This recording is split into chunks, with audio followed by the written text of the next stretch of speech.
ابھی کوئی تھوڑا عرصہ پہلے سرکاری ملازمین سے خطاب کرتے انہوں نے کہا کہ بس 2 ماہ دے دیں، اس کے بعد ایسی اتنی تنخواہیں ہوں گی، اتنا پیسہ ہوگا کہ آپ حیران رہ جائیں گے. اور انہوں نے پھر کہا کہ پاکستان اوپر جائے گا. انہوں نے کہا کہ پاکستان اتنا خوشحال ہو جائے گا کہ باہر سے لوگ نوکریاں کرنے یہاں آئیں گے. اب 3 سالہ کارکردگی جب دیکھتے ہیں تو مایوسی ہوتی ہے. مایوسی ہوتی ہے کہ right people for right job نہیں.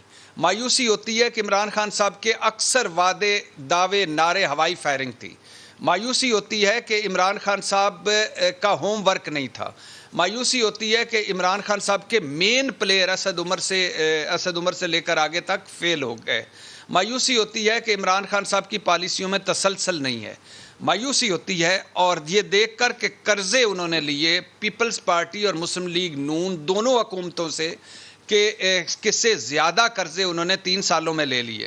ڈالر تاریخ کا بلند ترین سطح پر پہنچا ہوا ہے.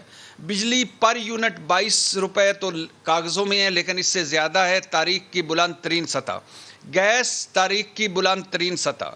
چینی تاریخ کی بلند ترین سطح. آٹا تاریخ کی بلند ترین سطح. مان لیا عمران خان صاحب کی ابھی آپ جب تقریر سنا رہے تھے، میں ان سے ایگری کرتا ہوں کہ بہت قیمتیں بڑھی ایک پچھلے 2-3 سالوں میں بین الاقوامی مارکیٹ میں، ریجن میں.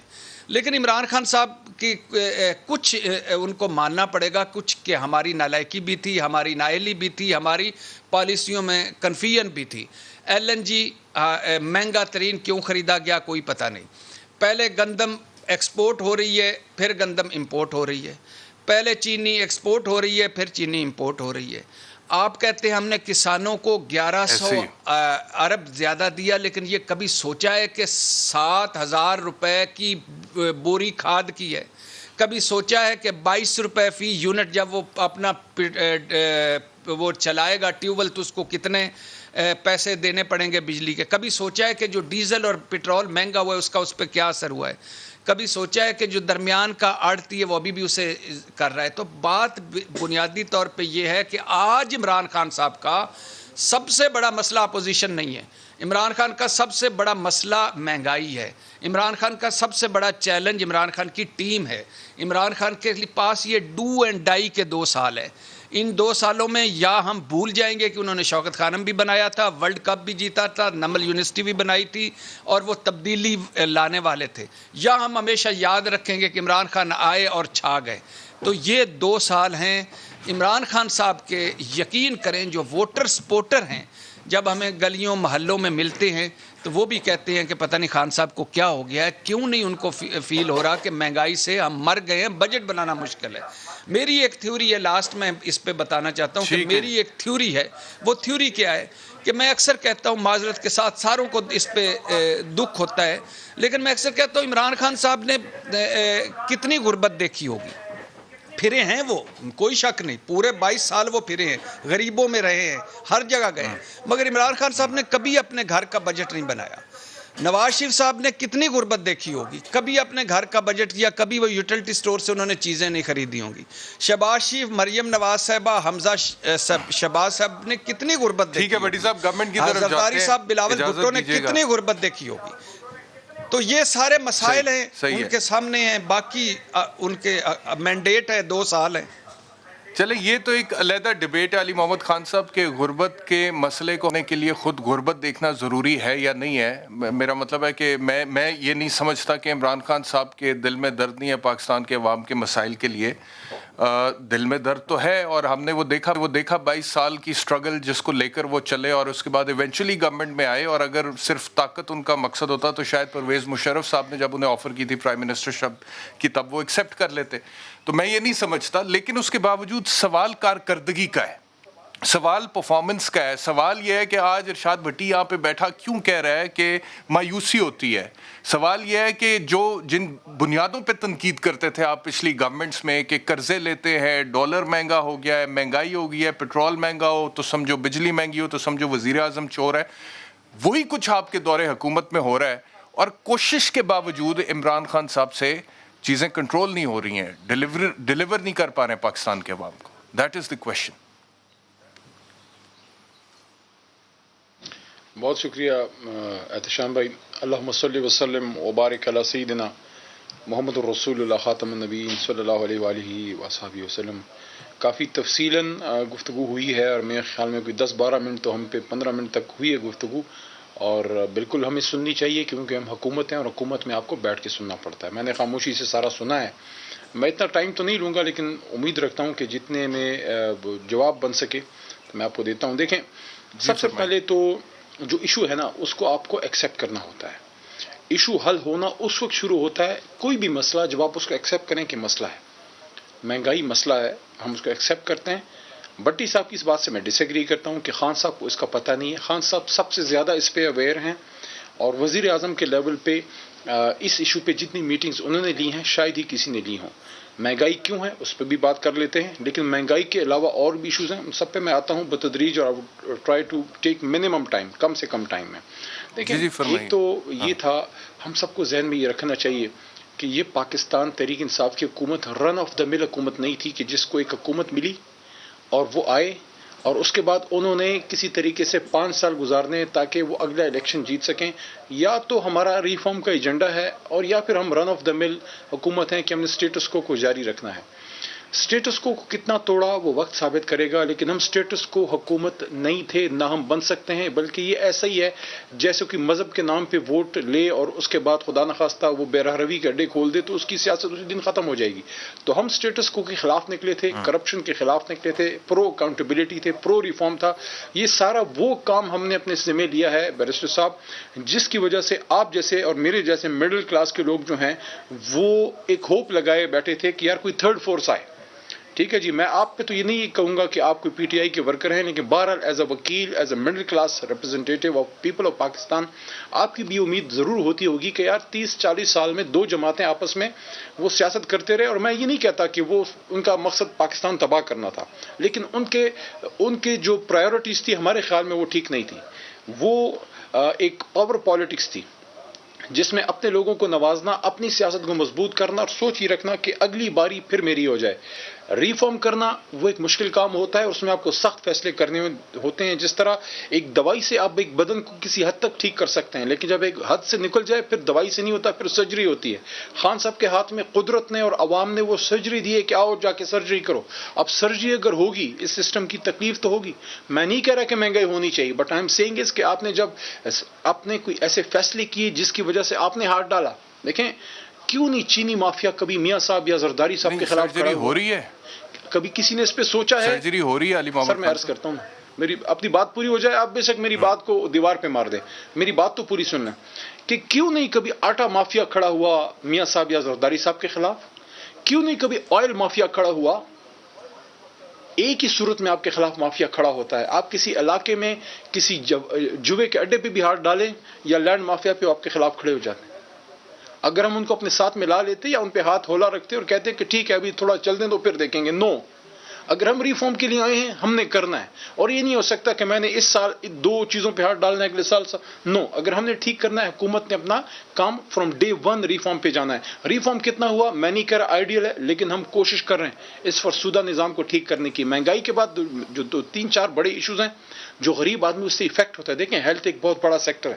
ہیلتھ میں جو آپ کی اس حکومت نے ایک لینڈ مارک جو ہے سٹیپس لیے ہیں, خاص کر یہ جو آپ کا ہیلتھ کارڈ ہے, غریب آدمی سے پوچھیں 7 سے 10 لاکھ روپے اگر اس کو آپریشن کی فیسیلیٹیشن ملتی ہے, یہ گیم چینجر ہے. دوسرا ایجوکیشن. دیکھیں, ہمیشہ ہر کوئی تو آپ کی طرح یا میری طرح پریویلیج نہیں ہے. آپ ماشاءاللہ بیرسٹر ہیں, میں آپ کو اپریشیٹ کرتا ہوں. آپ جو ہے انویسٹ کیا اپنے ایجوکیشن پہ, کسی اور چیز میں بھی کر سکتے تھے. آپ کو علم سے محبت ہی آپ نے کیا جس طرح قائد اعظم نے کیا, لیکن کیا اگر آپ کے پاس فائنینسز نہ ہوتے آپ کر سکتے؟ یہ عمران خان کر رہے ہیں کہ ایک جو کریکولم تھا جو کبھی کسی نے نہیں ہونے دیا اور ابھی بھی اس میں روڑے لوگ اٹکا رہے ہیں, کریکولم ایک کرنا, پھر اس میں اسلام کو جو نبی پاک صلی اللہ علیہ وسلم کی زندگی کو لے کے آنا, پھر خاتم النبیین کی چیزیں لے کے آنا. یہ وہ چیزیں تھیں جس سے دیکھیں, ایک تو جب آپ ایک کریکولم پہ گئے, آپ نے جو اپر کلاس ہے, جو اپر مڈل کلاس اور ایلیٹ کلاس ہے جو اس ملک پہ ہمیشہ رول کرتی رہی, آپ نے ان کی جڑیں کاٹ رہے ہیں. جب جڑیں اس طرح سے نہیں میں کہہ رہا کہ ہم ان کو ملک سے نکالیں, خدا نخواستہ وہ بھی ہمارے پاکستانی ہیں. جڑیں اس طرح سے کہ پاور پالیٹکس, ایلیٹ پالیٹکس کی جڑیں کاٹنا کہ جب آپ ایک طرح کا کریکولم لے کے آ گئے, اب آپ نے غریب کے بچے کے ہاتھ میں وہ کریکولم تھما دیا جو ایچ ایس این میں, نام نہیں لینا چاہیے کسی ایجوکیشن انسٹیٹیوٹ کا, لیکن صرف ایگزامپل دے رہا ہوں, بڑے بڑے انسٹیٹیوٹس جو صرف ایلیٹس کے ہوتے تھے, اس کا بچہ جو سلیبس پڑھ رہا ہے, آج آپ کا کالا شکافور کے پرائمری اسکول میں بیٹھا بچہ ایک غریب کا بچہ پڑھ رہا ہے.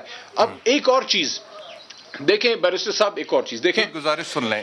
پاکستان تو ہمیشہ المیہ رہا. اس کے بعد آپ ہمارا آخری بات ہمارا حکمران جو تھا, کافی لمبی چارج شیٹ تھی نا, تو سن لیں, ہمارا حکمران ہمیشہ طاقت کے لیے اللہ سے بھی پہلے یا اللہ کے بعد جو دیکھتا تھا تو کہیں ویسٹ میں کہیں کسی ملک کی طرف دیکھتا تھا. آپ کو پتہ ہے میں کس کی طرف اشارہ ہے. پہلی بار بڑے عرصے بعد پرائم منسٹر ہاؤس سے وہ آواز نکلی ہے جو آپ جیسے اور میرے جیسے اور ہر پاکستانی, آپ کے کیمرہ مین, ہمارے عام پاکستانیوں کے دلوں کی آواز تھی. وہ کیا تھی؟ Absolutely not. جب آپ ایبسولوٹلی ناٹ کہتے ہیں اس کی پرائس ہوتی ہے, وہ ہر طرح سے پھر آپ کو پے کرنی, یا غیرت پہ کھڑے ہونا ہے ملک کے لیے, یا پھر سر جھکا کے پڑے رہنا ہے. ہم نے فیصلہ کیا کہ نہیں, ہم نے پاکستان کے لیے سٹینڈ لینا ہے اور کسی سے ٹکر نہیں لینی, لیکن یہ کہنا ہے کہ ہم فیصلے وہ کریں گے جو پاکستان کے مفاد میں ہو. We'll be partners in peace not war. ایسا نہیں ہوگا کہ ایک ٹیلی فون کال آئے گی اور عمران خان صاحب یا الوی صاحب یا ہم سب جو ہے آپ کی کابینہ لیٹ جائے گی. لیٹنے والے نہیں ہیں, کھڑے ہونے والے لوگ ہیں اللہ کے کرم سے. اس کے بعد پھر میں نے ملک احمد خان صاحب کی طرف بھی جانا ہے. آپ نے جو باتیں کی ہیں ہیلتھ کارڈ کے حوالے سے یا سنگل نیشنل کریکولم کے حوالے سے یا ایبسولوٹلی ناٹ کے حوالے سے, میں اپریشیٹ کرتا ہوں ایک پاکستانی کی حیثیت سے. میں یہ نہیں کہہ رہا کہ عمران خان کی گورنمنٹ نے کوئی بھی پرفارمنس نہیں دکھائی ہے. آج کا جو ٹاپک ہے اس حوالے سے بات ہو رہی ہے. مہنگائی غریب آدمی کے لیے اشیاء خورد و نوش جتنا بڑا مسئلہ بنا ہوا ہے, اس کی بات ہو رہی ہے آج. اب آپ جو مجھے مثالیں دے رہے ہیں ہیلتھ کی یا سنگل نیشنل کریکولم کی یا ایبسولوٹلی ناٹ کی, وہ اپنی جگہ پہ بالکل درست ہیں, لیکن یہ ایسے ہی ہے. بات تو سن لینا سر, یہ ایسے ہی ہے سر. مثال کے طور پہ ایک پرائم منسٹر کیا ہوتا ہے, ملک کا سربراہ ہوتا ہے نا. ایسی ہے کہ ایک گھر میں ایک باپ ہے اور بچہ اس سے کھانے کے لیے روٹی مانگے اور وہ کہے کہ بیٹا میں نے دیکھ تجھے کتابیں نہیں لے کے دی ہیں. وہ کہے ابو روٹی بھوک لگی ہے. وہ کہے بیٹا یہ دیکھ میں نے باہر وہ جو بدماش تھا محلے میں اس کو کہا نہیں کہ آئندہ ادھر گھسی نا. وہ کہے نہیں میں ایک بات کر رہا ہوں آپ سے, میں آپ سے بات کر رہا ہوں یہاں پہ دوبارہ گھسی نہ نظر آئے, دیکھ تیری سیکیورٹی کو میں نے انشور کیا ہے, ٹھیک ہے. وہ کہ ابو بھوک لگی ہے, اور وہ کہ بیٹا دیکھ میں نے تیری دوائی کے لیے ڈاکٹر کو فیس دی تھی. تو یہ وہ بچہ تو پھر روٹی مانگے گا. تو پاکستان کی عوام اس وقت مہنگائی کے حوالے سے شارٹ جواب لے لیں کیونکہ ملک صاحب ویٹ کر رہے ہیں. جی جی جی فرمائیے. بڑی مہربانی, آپ نے مجھے دوبارہ ٹائم دیا. دیکھیں میں تو آپ کے پہلے نقطے پہ آپ کے ساتھ ہوں. میں تو نہیں کہا کہ مہنگائی نہیں ہے, لیکن میں نے آپ کو یہ بھی کہا کہ آپ کا ملک کا وزیر اعظم وہ آدمی ہے جو سب سے زیادہ میٹنگز مہنگائی پہ لے رہا ہے, اور اللہ کے کرم سے اس میں کمی آئے گی, بتدریج آئے گی. یہ جو آپ کا دیکھیں میری بات سنیں, یہ جو آپ کا بمپر کراپ آیا ہے ویٹ کا, ٹھیک ہے نا جی, ویٹ کا آپ کا تاریخی 15-20 سالوں میں سب سے زیادہ آپ کی جو ہے پروڈکشن ہوئی ہے. تو کیا یہ پروڈکشن ویسی ہوگی؟ اللہ کے کرم سے ہوئی ہے, لیکن کوئی فیصلے لیے گئے, اس کا امپیکٹ ڈائریکٹ آپ کے کسان طبقے پہ پڑا ہے. ان کی لائف سٹینڈرڈ بہتر ہوئی ہے, انہوں نے پرچیز کی ہے, وہ ٹریکٹرز کی طرف گئے ہیں, موٹر سائیکلز پرچیز کی طرف گئے ہیں. آپ کی ایگریکلچر کے ساتھ کتنی جو ہے آپ کا معاشرہ جو ہے وہ کنیکٹ ہے. آج بھی آپ کا 30 سے 40% اس وقت بھی جب میں آپ سے بات کروں 40% تک لوگ ابھی بھی آپ کا ڈائریکٹلی زراعت سے کنیکٹ ہیں. مہنگائی کا صرف اتنا کہنا چاہوں گا کہ آپ کی دیکھیں میکرو لیول پہ انڈیکیٹرز بہتری کی طرف گئے, آپ کا فورن ایکسچینج ریزرو بہتری کی طرف گیا, فسکل ڈیفیسٹ بہتری کی طرف گیا. اب یہ جو مہنگائی والا ایشو ہے it will take some time, لیکن بتدریج بہتری کی طرف جائیں گے. جب آپ نے ڈالر کو آرٹیفیشلی مینٹین رکھنے کے بجائے مارکیٹ بیسڈ کر دیا, اور کوئی 1 روپے اسٹیٹ بینک کا ہم نے ڈالر کو مینٹین کرنے کے لیے نہیں رکھا تاکہ مہنگائی آرٹیفیشلی کنٹرول نہ ہو. کسی نے یہ سخت فیصلہ کرنا تھا, خان صاحب نے کیا تاکہ ملک بہتری کی طرف جائے. آج آپ کا فورن ایکسچینج فیصلہ کیا انہوں نے, آپ کا ملک سٹیبل ہے. اور آپ لوگوں نے جی ٹھیک ہے, علی محمد خان صاحب میں آتا ہوں آپ کی طرف واپس آتا ہوں. انہوں نے کہا جی کہ دیکھیں آج تک کبھی میاں نواز شریف میاں شہباز کے خلاف چینی مافیا, آٹا مافیا, گھی مافیا کھڑا ہوا, کبھی بھی نہیں کھڑا ہوا. کس کے خلاف کھڑا ہوا؟ عمران خان کے خلاف. اس کا مطلب یہ ہے کہ عمران خان ان کو قانون کے تابع لانے کی کوشش کر رہے ہیں. بھائی صاحب آپ کی مہربانی, میں آپ کے اس سوال پہ اور اس ساری مہنگائی کی اور اس ساری بحث پہ آنے سے پہلے مجھے تاخیر تھوڑی ہوئی, اس میں معذرت خواہ ہوں. ڈینگی کا ایک بڑا سیریس مسئلہ ہے, اور اتنا سیریس مسئلہ ہے اور اتنا انڈر رپورٹڈ ہے اس وقت, اور ہاسپٹلز میں حالت بہت بری ہو رہی ہے. میری یہ آپ کے پروگرام کی اس وسیلے سے میری گورنمنٹ آف پنجاب سے یہ میری درخواست ہے کہ please pull up your socks. بہت برا حال ہے اس وقت. ایک